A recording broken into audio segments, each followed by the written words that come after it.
सबको जय मसीह की। जय मसीह की। दोस्तों, इस वीडियो को भी मैं समझता हूं आप समझे।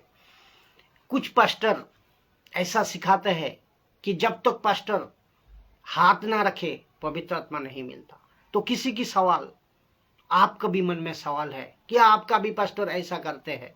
तो इस विषय को आप समझे आज, इसका निचोड़ को आप समझे आप, कि मेरी पास्टर कहते हैं कि बिना हाथ रखे पवित्र आत्मा नहीं मिलता, और जब तक पास्टर अपने ऊपर हाथ नहीं रखता है तो पवित्र आत्मा नहीं मिलता है, और अपने आप सेवा नहीं कर सकते हो, आप सेवा पे नहीं जा सकते हो आप, ऐसा सिखाते हैं। लेकिन ये इसको समझे आप, नहीं कर सकते सेवा ये भी कहते हैं। और वचन का सहारा कौन सा लेते हैं?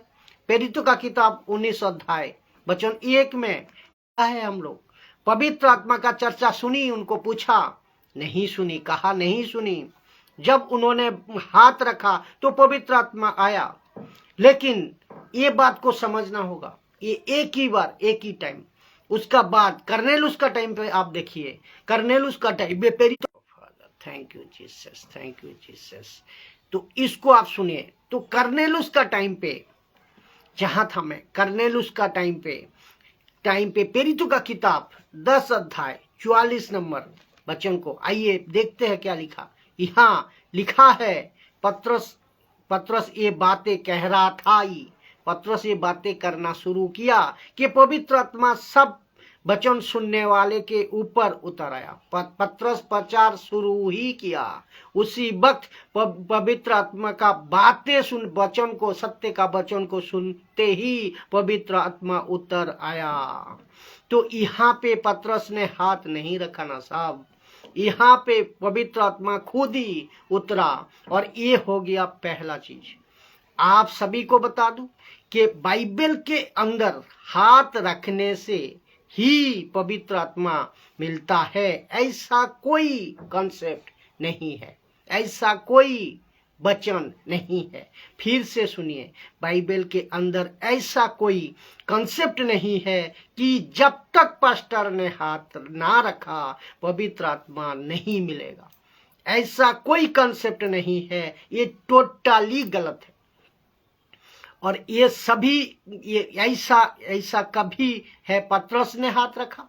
हाँ, ये ऐसा है कि पत्रस ने हाथ रखा, पवित्र आत्मा मिला। इस पौलुस ने हाथ रखा, पवित्र आत्मा मिला। लेकिन करनेलुस का टाइम पे प्रेरितों का किताब 10 अध्याय 44 में किसी ने भी हाथ नहीं रखा, लेकिन पवित्र आत्मा मिला। तो ये फिर क्या है? तो अब यहां से सीधा मैं पौलुस का पास चलता हूं।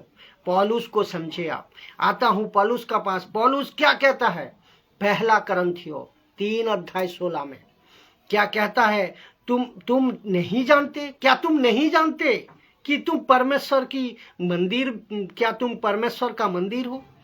क्या विश्वासी तुम नहीं जानते? क्या पास्टर तुम नहीं जानते? क्या यीशु को मानने वाला तुम नहीं जानते कि तुम परमेश्वर का मंदिर हो और परमेश्वर का आत्मा तुम में वास करता है? अब प्रश्न उठता है, इफिसियों किताब कब वास करता है? प्रश्न उठता है, कब वास करता है? इफिसियन का किताब 1 अध्याय 3 में क्या लिखा है? और उसी में लिखा है, उसी में तुम पर भी तुम्हें सत्य का वचन सुना, जो तुम्हारे उद्धार का सुसमाचार है। तुमने उसी में तुम पर भी तुम्हें सत्य का वचन, जो तुम्हारे उद्धार का सुसमाचार है, जिस पर तुमने विश्वास किया, प्रतिज्ञा किए हुई पवित्र आत्मा की छाप लगी। तो इसका मतलब ये हुआ कि जिस दिन आप यीशु पर विश्वास करते हैं, यीशु को मुंह से प्रभु बोलकर स्वीकार करते हैं, उसी दिन आपकी ऊपर पवित्र आत्मा की छाप लग जाती है। ये बात को समझे। ये क्वेश्चन आपसे है, मैं आप सभी से जो ऐसा सिखाने वाले हैं, और जितने भी देख रहे हैं, आप सभी सुनिए। आप सभी के लिए क्या पवित्र आत्मा एक क्वेश्चन है, क्या पवित्र आत्मा आपका और आपको या मुझको मिलता है परमेश्वर की मर्जी से या पास्टर की मर्जी से? आप ये बताएं मुझे। परमेश्वर की मर्जी से, ऑफ कोर्स परमेश्वर की मर्जी से।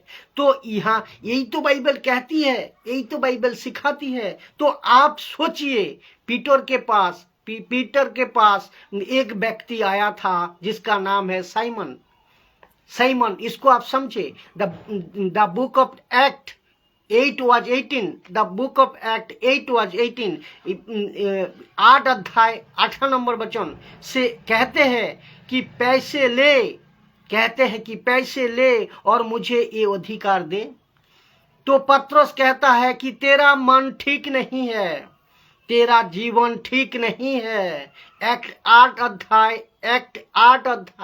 18 नंबर वचन लिखा है, जब साइमन को देखा कि पेरितों को हाथ रखने से पवित्र आत्मा दिया जाता है, जब साइमन ने देखा कि पेरितों के हाथ रखने से पवित्र आत्मा दिया जाता है, तो उनके पास में रुपया लाकर कहा, पैसा लाकर कहा, ये अधिकार मुझे भी दोगे कि मैं जिसके ऊपर हाथ रखूं वो पवित्र आत्मा पाए। वचन 20 कहता है कि पत्रस ने तब कहा, तेरे रुपया तेरे साथ नष्ट हो, क्योंकि तूने परमेश्वर का दान को रुपया से मोल लेने का विचार किया है। उससे तेरा ना हिस्सा है, उससे तेरा ना भाग है, क्योंकि तेरा मन परमेश्वर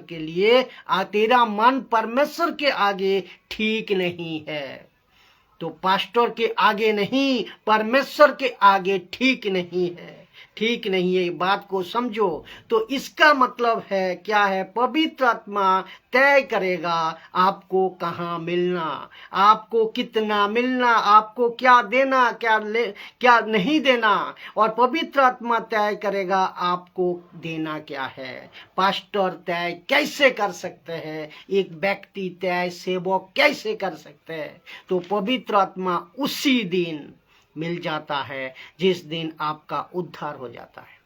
तो परमेश्वर ने पौलुस को वो सब कुछ बता दिया, तो हम पीछे क्यों जाए? परमेश्वर ने पौलुस को वो सब चीज बता दिया कि कब आएगा, कैसे आएगा और पवित्र आत्मा कब मिलता है। तो पीछे जो वाली टॉपिक है, पीछे जो वाली बात है, उसमें हम क्यों जाए? और एक क्वेश्चन और भी है कि पवित्र आत्मा कभी अभी प्रेजेंटली पृथ्वी पे है या नहीं, या ऊपर चला गया? आप लोग बताए। तो पवित्र आत्मा कैसे जाएगा? पवित्र आत्मा अभी इस पृथ्वी में है जब तक सुसमाचार का काम पूरा ना हो, जब तक पूरे मानव जाति में यीशु का प्रचार ना हो, जब तक पूरी कलीसिया मजबूती का साथ तैयार ना हो, सुसमाचार घर घर ना पहुंचे, पवित्र आत्मा कैसे जाएगा?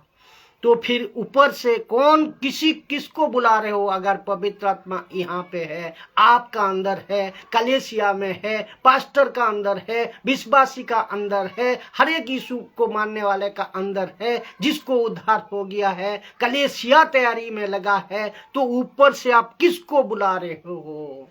ये कहते हैं ना, उतारा हम हाथ रखेंगे तभी उतरेगा। ये किसको आप उतारने का प्रयास कर रहे हो? सेवकों, किसको?